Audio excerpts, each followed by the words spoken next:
munaasabadani waxay ahayd koob ciyaareed jaaliyadda Soomaaliland ee dalka Jarmalku uu soo qaban qaabisay dhalinyarada Soomaaliland ee dalkani taasi oo ka dhacday magaalada Freiburg ee galbeedka dalka Jarmalka. Ujeedada tartan ciyaareedkan ayaa ahaa mid jaaliyaddu kaga wacyigelinayso dhalinyarada dhibaatooyinka maandooriyayaasha iyo qabyaaladu ku yeelan karaan mustaqbalka daayarta. Sidoo kalena waxay u ahayd fursad weyn daayarta si ay isdhexgal iyo isbarasho u yeeshaan. Isreebreeb saacado badan qaatay oo si gooni ay isu wada arkeen kooxihii ciyaartoyda ahayd ee ka kala socday gobolada dalku.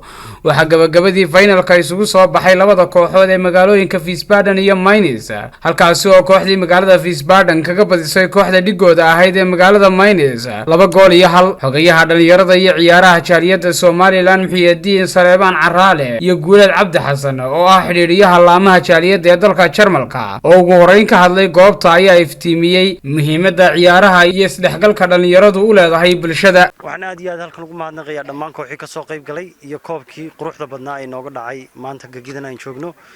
waxaan mar labaad iyo mar saddexaad baan aad ugu mahadcelinayaa dhalinyartii sida akhlaaqda leh iyo sharafta oo ay macnaheedu ahayd isdhexgalka iyo isbarashada dhalinyarta dhammaan reer Soomaaliland ee sida sharafta leh aanu doonaynay markasta in ay koobab qurux badan oo aan anaguna ugu qabanno sidii ugu quruxda badnaa.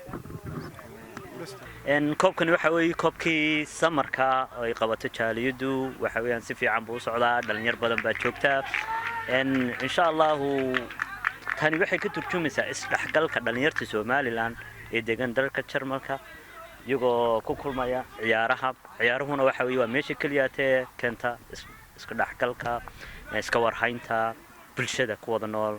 gudoomiye ku-xigeenka jaaliyadda Soomaaliland ee dalka Jarmalka Cabdinaasir Ciise Maxamed ayaa dhankiisa tilmaamay inay joogteyn doonaan arrimaha isdhexgalka dhalinyarada Soomaaliland. koobkan jaaliyad ahaan maadaama aan ku cusubnahay aniga gudoomiyuhu waa markii koobaad aanu qabanno koob noocan oo kala ah koob si qurux badan ugu dhacay waanu sii wadi doonaa insha Allah waxaan ugu xigi doonaa Winter Cup waana ugu xigi doonaa waana idin salaamay dhamaantiin.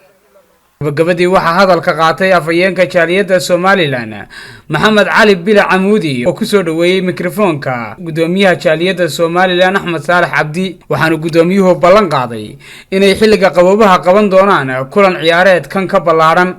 waxaan halka ka soo qayb galay kooxaha Jarmalka gaar ahaan gobolka Heesan oo ugu tala gashay jaaliyadda Soomaaliland. waxaan ku soo dhaweynayaa hadda oo hadalka intiisa hore oo ku soo dhaweynayaa gudoomiyaha jaaliyadda Soomaaliland Axmed Saalax.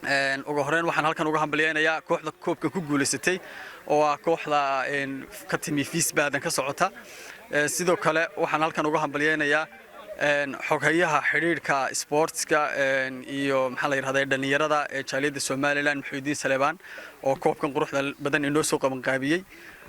waxaana maxaa la yiraahdaa ujeedadan koobkan u qabanay ay tahay isku xidhka bulshada maxaa la yiraahdaa iyo dhalinyarada sidii la iskaga warhayn lahaa maxaa la yiraahdaa waxaana doonaynaa inaan ugu bushaareeyno maxaa la yiraahdaa ummadda Jarmalka joogta inaan qaban doono koobkii winterka hadii la yiraahdo oo kan ka abaabulin kana weyn insha Allah.